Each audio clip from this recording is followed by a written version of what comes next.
My mom moved up to the loft after her brothers died. At the time, it was as far away as she could get.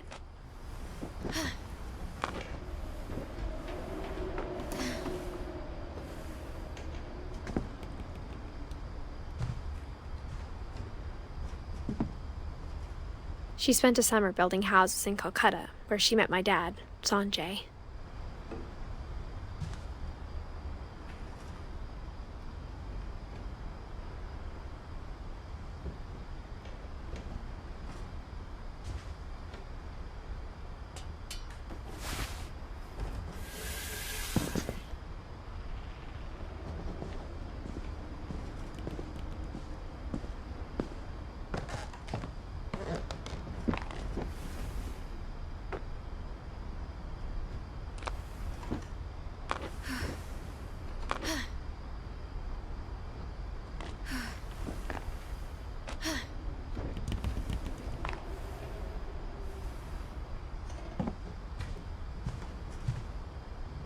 My mom moved to India a week after graduation and got a job teaching English. Louis was born a year later.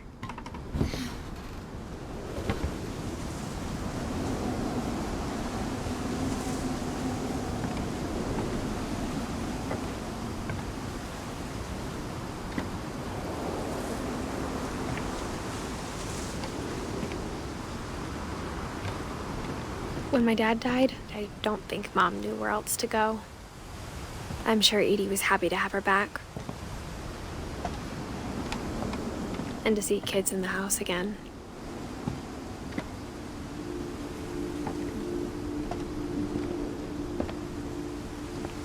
The house had to get a little bigger, but Edie was used to that.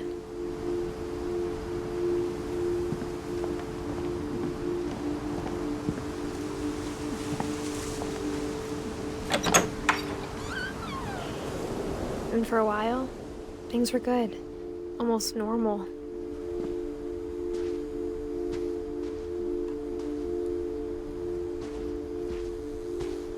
But it didn't last.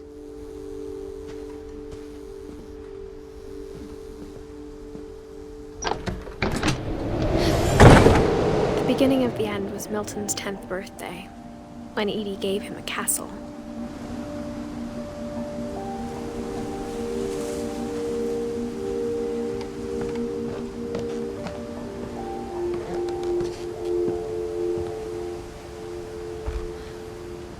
After Milton disappeared, the only thing he left behind was a room full of paintings.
Milton Finch in The Magic Paintbrush.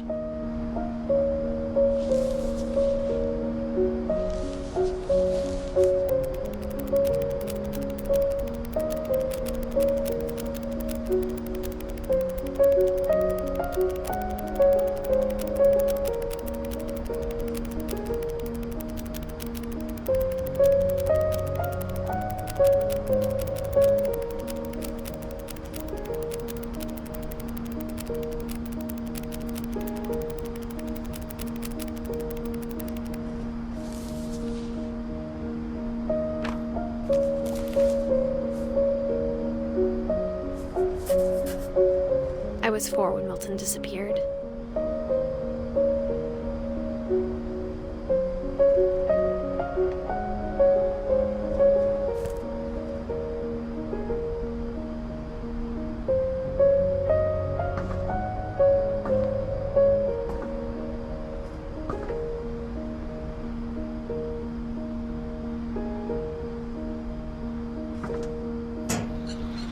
Mom spent months searching for my brother.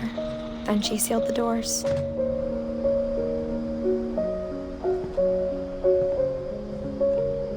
Whatever Milton had found in the house, Mom didn't want it getting out.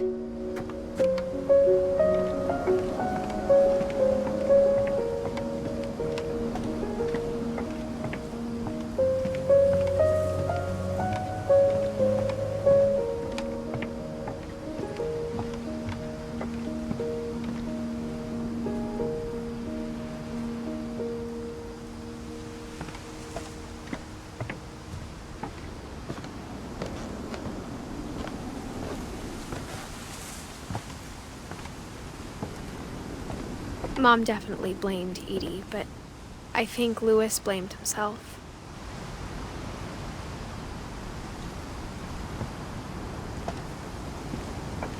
After he graduated, he just spent more and more time in his room, until Mom got him a job at the cannery. Everyone always told me to stay out of Louis's room, except Louis.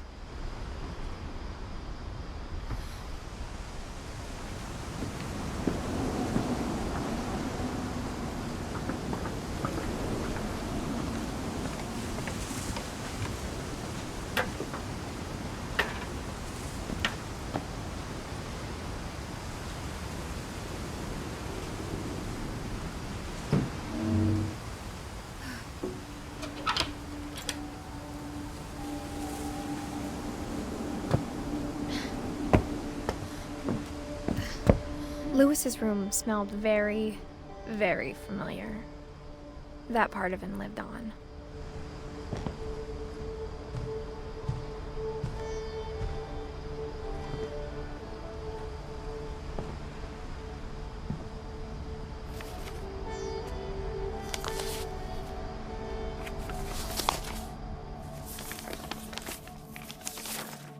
Dear Mrs. Finch, as Louis's psychiatrist, I can understand your desire for an explanation. As I see it, the trouble began in January, shortly after we convinced your son to seek treatment for substance abuse. Newly sober, I believe Louis first noticed the monotony of his daily life.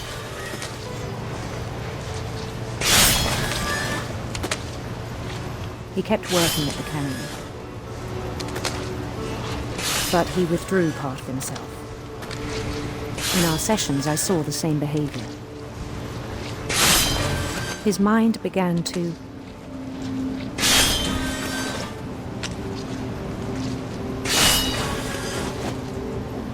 wander.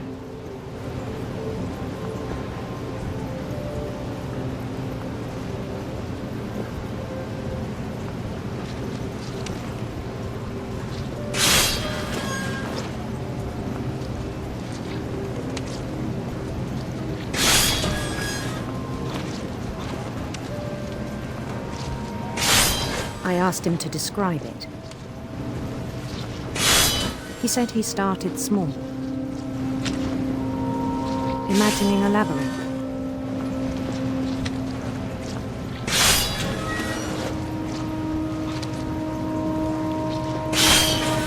He'd feel his way about.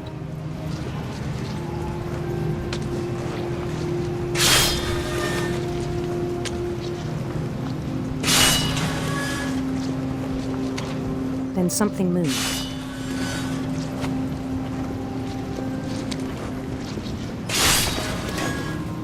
Bats and toads.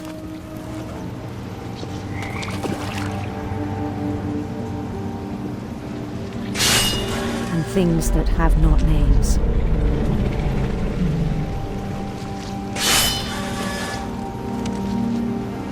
He knew it was all in his head.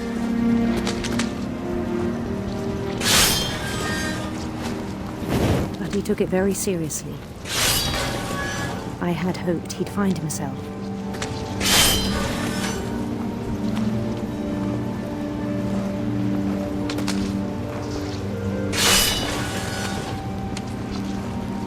But he found something more.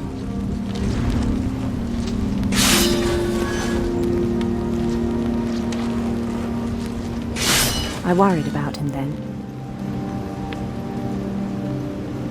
daydreaming at the cannery.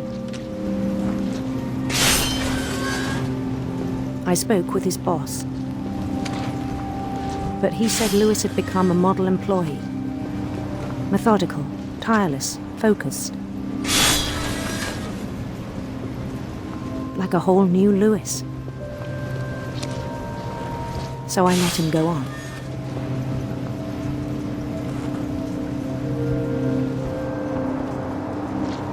I even encouraged him.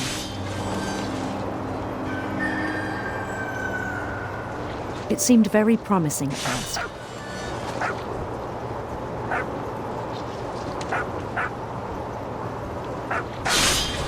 He told me he'd made a new friend.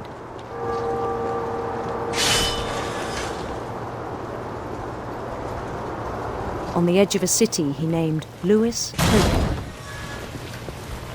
He built the city up slowly, brick by brick.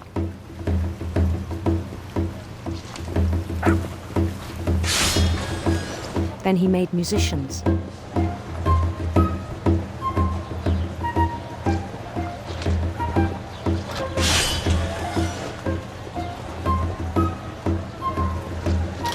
And songs for them to play. He talked about starting a band. And he was always humming something. Every day his imagination grew stronger.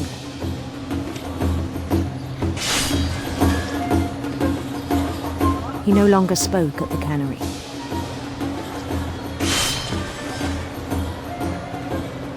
But his chopping was as reliable as ever.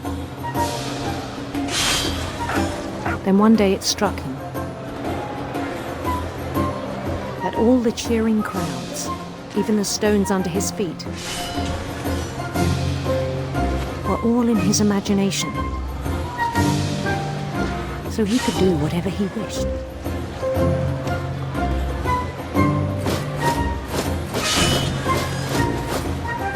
He held an election for mayor. And he won. They begged him to stay, but his mind was already wandering. It became a game for him.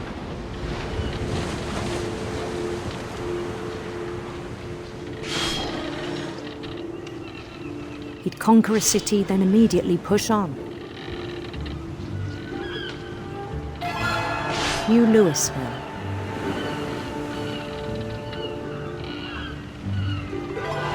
St. Louis.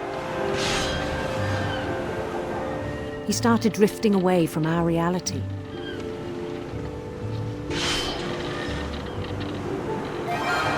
Minneapolis, until one day he forgot to go home from the cannery. Even as his mother pleaded with him, part of Lewis kept sailing on.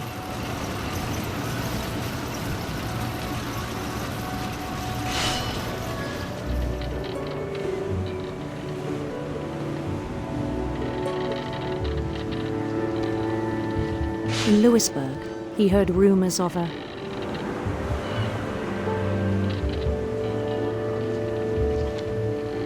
handsome queen.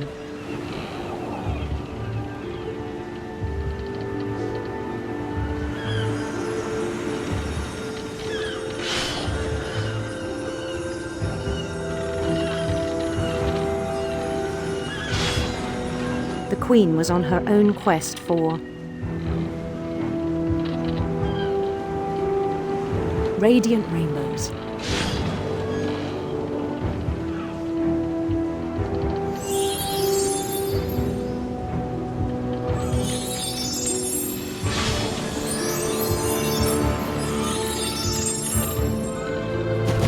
He followed the sound of her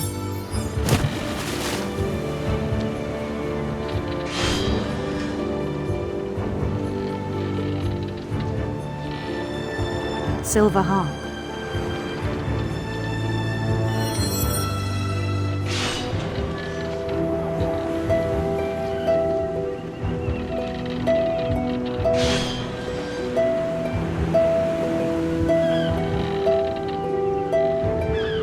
His chase led him to a golden palace east of the sun and west of the moon. Even then, his logic remained sound.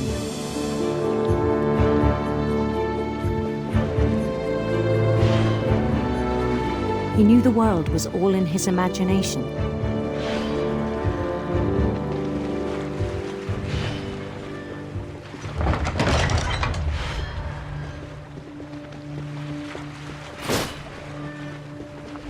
But he was so proud of having created it.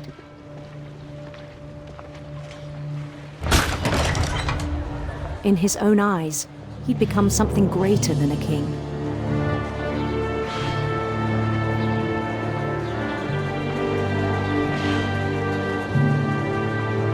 For someone who'd never known success in the real world, I think it was overwhelming.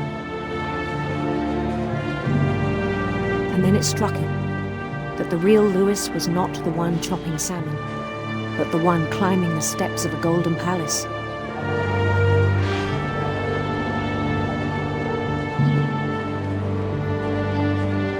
My imagination is as real as my body, he told me. It was hard to argue with him.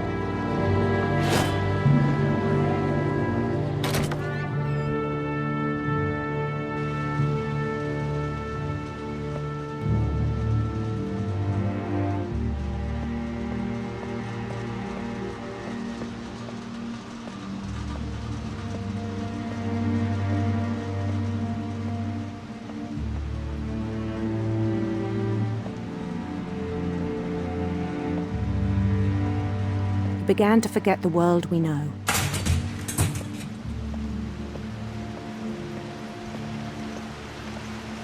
I think it pained him to remember Lewis, the cannery worker.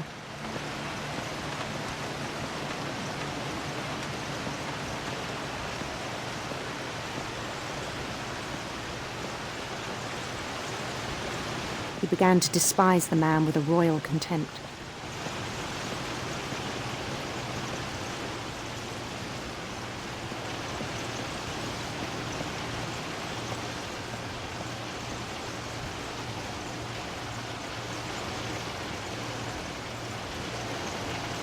I still thought I could save him. Even after he said he was being crowned king over all the lands of wonder. The palace would be packed with his companions.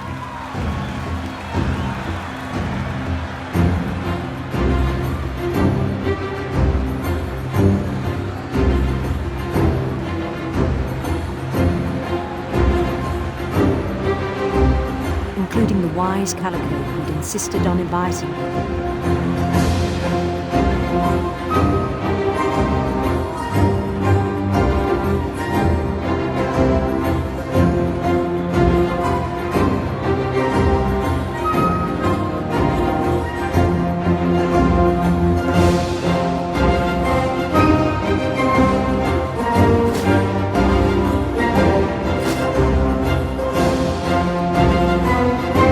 Queen waited, holding his crown.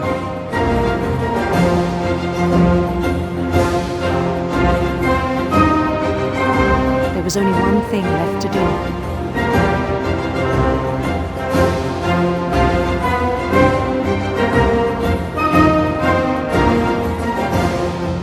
Bend down his head.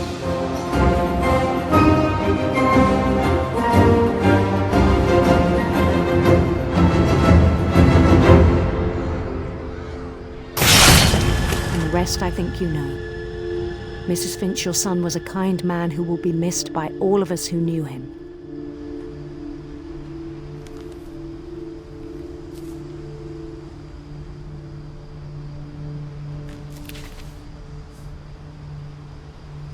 My brother was really cool. I wish you could have met him.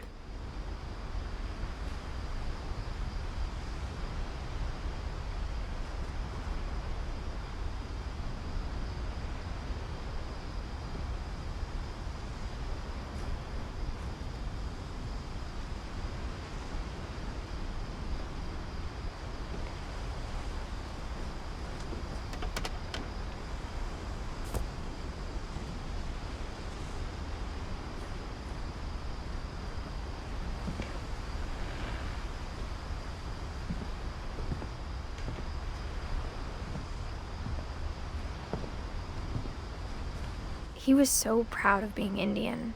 I think for him, it was a way to be something other than just a Finch.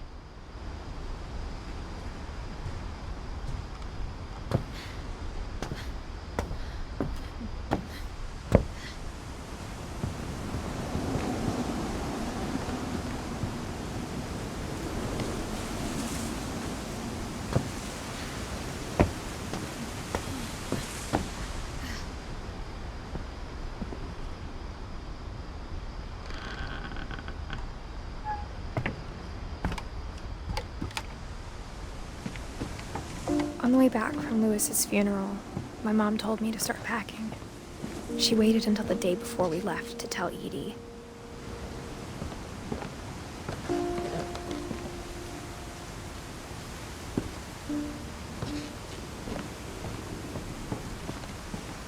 I'm not sure if she wanted to make it easier or harder.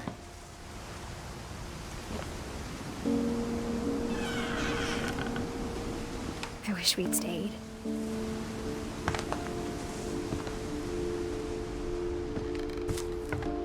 But I understand why we left.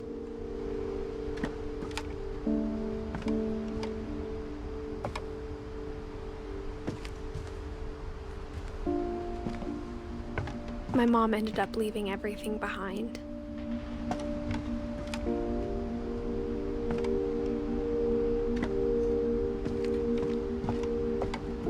What happened that night had been coming for a long time.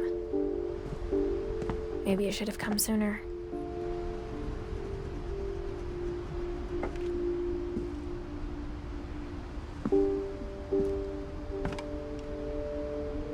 But it had to end one way or another. All that's left now is to tell you about that last night.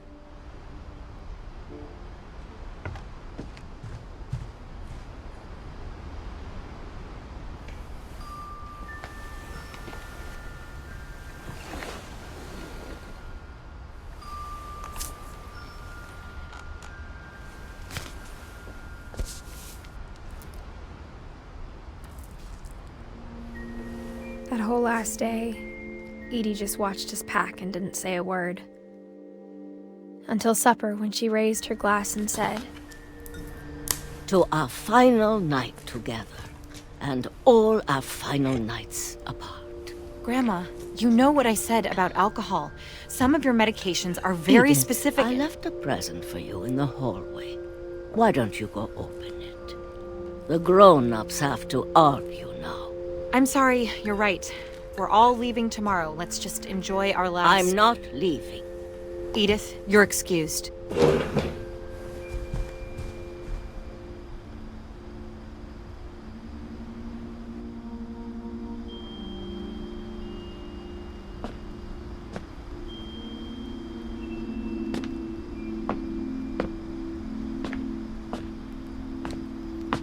The power had been shut off that morning, but Edie always had plenty of candles. When my mom sealed the library, I don't think she knew about the other entrance. Or that Edie had a key to it.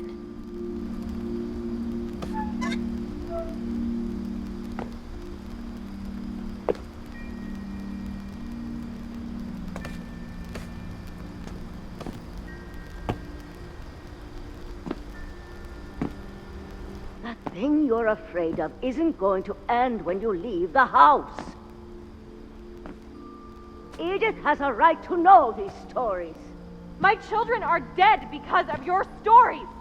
I think it's best if Edith and I leave tonight. We'll have the nursing home send a van for you in the morning, okay?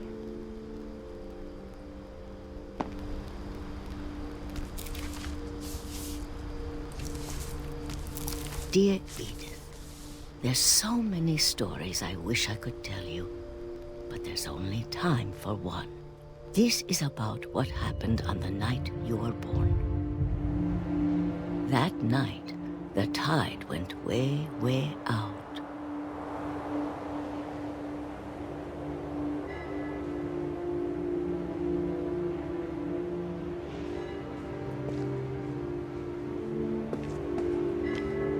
It was the first and last time I ever saw the old house aground. There'd been an earthquake out in the middle of the ocean. They called it the lowest tide in 1,000 years. God, it smelled awful. You know, I've seen that house every day of my life.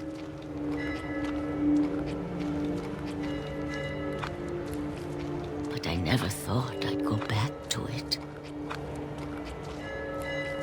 When the fog rolled in, I lost my way.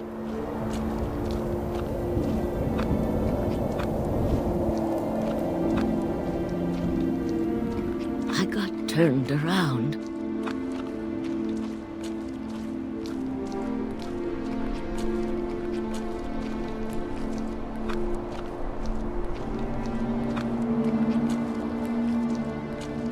For a while, I wandered.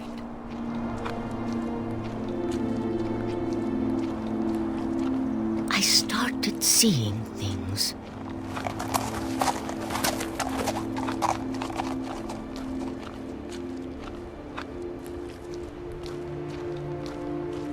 Things I'd forgotten had ever existed.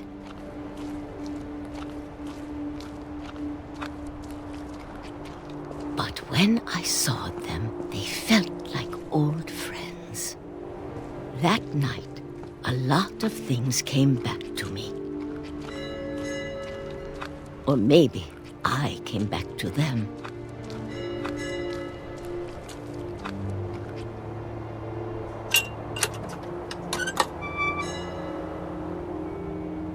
Things I can't explain, but that I need you to try and... Edith, what are you doing in here? It's mine. Edith! Mom, you're gonna rip it! Let go! I kicked and screamed, but Mom dragged me to the car.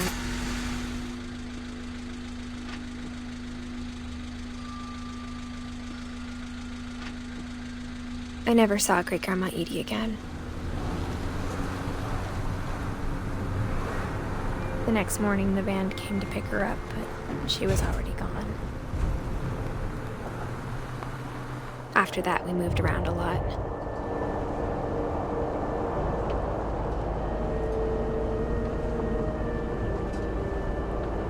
We both tried to make the best of it.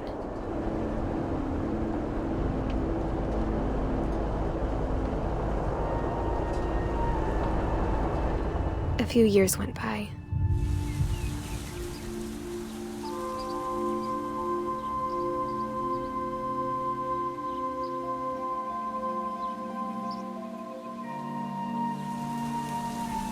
My mom didn't like to talk about it, but she started getting sick a lot. The rest happened pretty quickly.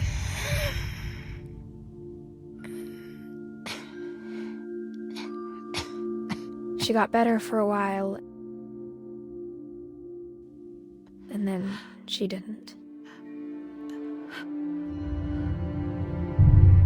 And then I was alone. The last Finch left alive.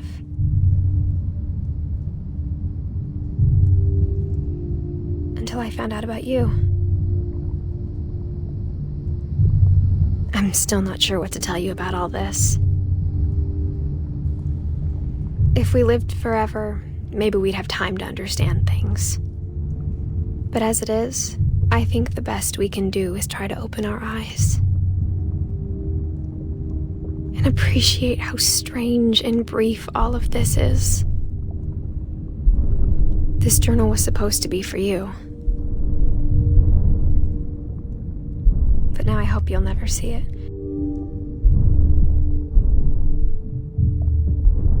I just want to meet you and tell you all these stories myself. But I guess if you're reading this now, things didn't work out that way.